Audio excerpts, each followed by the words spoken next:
We begin with the fear and chaos just across our border tonight. A day of terror in the Canadian capital, and at this hour, the suspect behind it. Was he a convert? Was he doing this for ISIS? Look at the map this evening. This all happened just 60 miles north of the border in the capital of Ottawa. The gunman opening fire at a memorial for soldiers first, then storming Parliament. And listen to what plays out in the hallways there.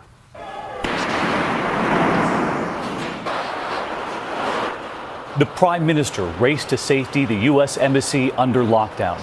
Chairs piled up, barricading doorways, a terrified city. Tonight, what the FBI is now saying about the threat right here at home. We have team coverage and new information on the suspect and his motives. But we begin with ABC's Dan Harris on the ground in Ottawa tonight. Dan?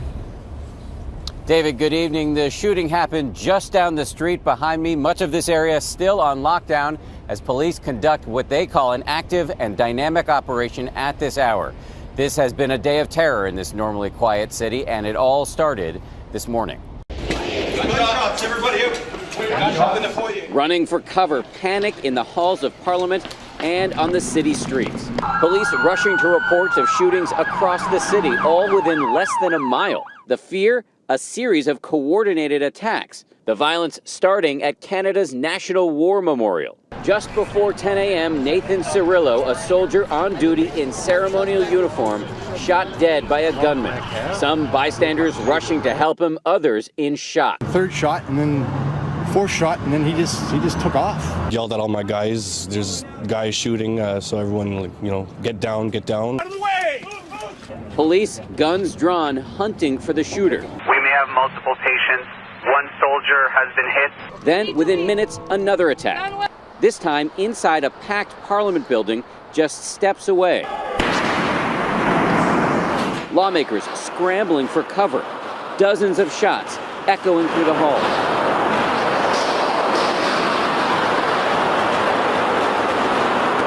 Reporter Josh Wingrove holding onto his camera through it all. So we heard gunshots come up from there, and sort of ducking my head down the hallway, you saw the smoke from gunfire. You could smell it almost instantly. Members of Parliament barricading doorways with chairs and tables. Police swarming rooftops, sweeping the government complex. Some workers huddling in the dark, others scrambling to safety. Canada's Prime Minister Stephen Harper was rushed away. The rampage in Parliament finally ending when Sergeant-at-Arms Kevin Vickers shoots and kills the gunman. Tonight, ABC News learned he is Canadian Michael Zahaf Bibeau. When it was all over, lawmakers were stunned. This is kind of a day that changes everything.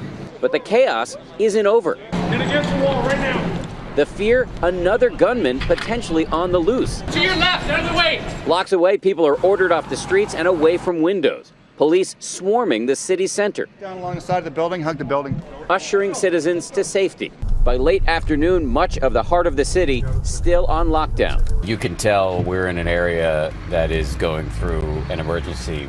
We're seeing ambulances, paramedics, and just police all over the place. Most of the streets blocked off. This evening, the 3 people who were sent to the hospital have been discharged as this nation mourns that murdered soldier. Canada tonight on high alert.